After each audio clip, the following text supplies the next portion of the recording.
Ang publiko naman ay hinihimok kung sakaling makaranas daw mga biktima ng scam ngayong papalapit ang Kapaskuhan ay may mga hakbang na dapat na gawin.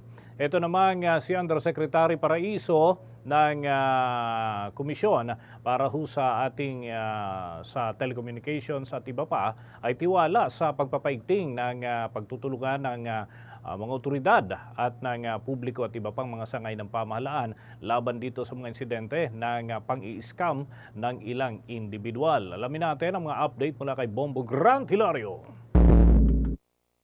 Ilimong ng Cybercrime Investigation and Coordinating Center ang publiko na huwag lamang isang tabi ang karanasan sakaling mabiktima ng online scam.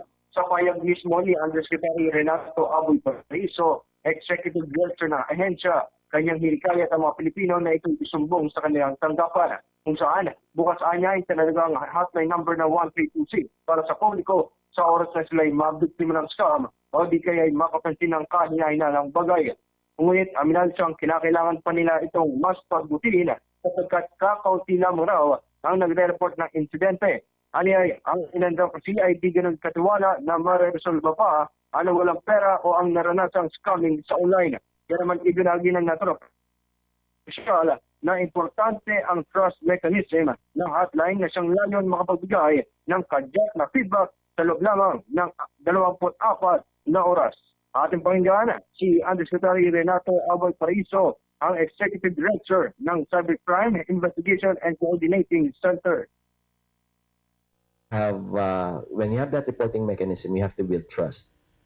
Kaya nga doon sa 1326, kailangan within 24 hours may feedback mechanism. Pag nag-report ka, kailangan alam mo na yung report mo alam mo na yung status ng report mo within 24 hours. Bakit importante yung trust mechanism? Kasi the real reason why we don't have a clear picture of the landscape or the scam landscape here in the Philippines is wala nagre-report. Kasi walang tiwala. Sasabihin nila magre-report lang ako, wala nang mangyayari dyan. That's what we want to change. So hopefully, by building the trust, makuha rin natin yung mahikayat natin mga kababayan natin na mag-report. Even if hindi sila nabiktima, that's important. Yung sinasabi ni Josel kanina. Even if hindi ka nabiktima. Habang kanyang ipinagmalaki naman ang matibay na koordinasyon sa iba't ibang mga ahensya para labanan ang mga online scamming at issue tinutukan ng tanggapan. Mas pinigting na anya raw ito sa ngayon kumpara noon na siyang sa kasalukuyan ay katulong ng Cybercrime Investigation and Coordinating Center, ang Philippine National Police o PNP at National Bureau of Investigation o NBI. Muli at ipanggaan si Undersecretary Renato Aboy Paraiso, ang Executive Director ng Natro Ahensya. So law enforcement side, yes, we have a strong partnership now with yung PNP Anti-Cybercrime Group. So, and then sa NBI ho, again with the new OIC Director, si Lito Magno is a personal friend and a good friend of mine. Nagkakaroon ng, ngayon madali na yung collaboration unlike before there was parang territorial yung bawat isa before. Now it's easier.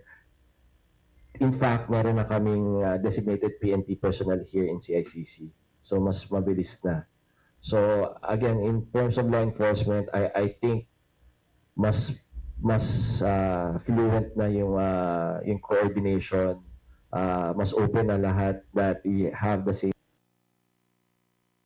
Samantala, sa kabila ng mga isyong pampolitikal na mainit o usapin sa kasalukuyan, ibinahagi ng co-founder ng Scamwatch Pilipinas na si Josel de Guzman na dapat di isang tabi ang patungkol sa scamming. Naniniwala siyang kinakailangan rin itong matutukan at mapaalalahanan ng publiko hindi rito, lalo pat nalalapit na muli ang Kapaskuhan.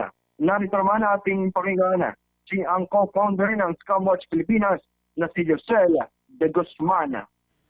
I know this is a very stressful weekend and Monday, but and Tuesday pa. So, but I think despite of what's happening on the political scene and on the national level, we should never forget that our kababayan, especially this coming Christmas, will be needing a lot of help. So this is our third year now in partnership with CICC. This is the third year that we are doing or launching the Holiday Watch 2025 anti-scam Christmas campaign. So alam naman natin na pag Pasko, dito talaga namimihasa yung mga scammers. So eventually nag-evolve.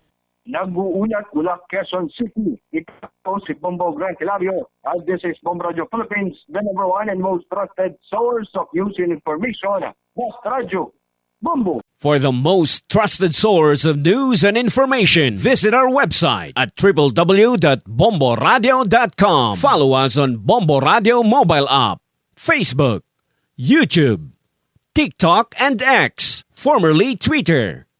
Like, share, and stay connected. Anytime, anywhere.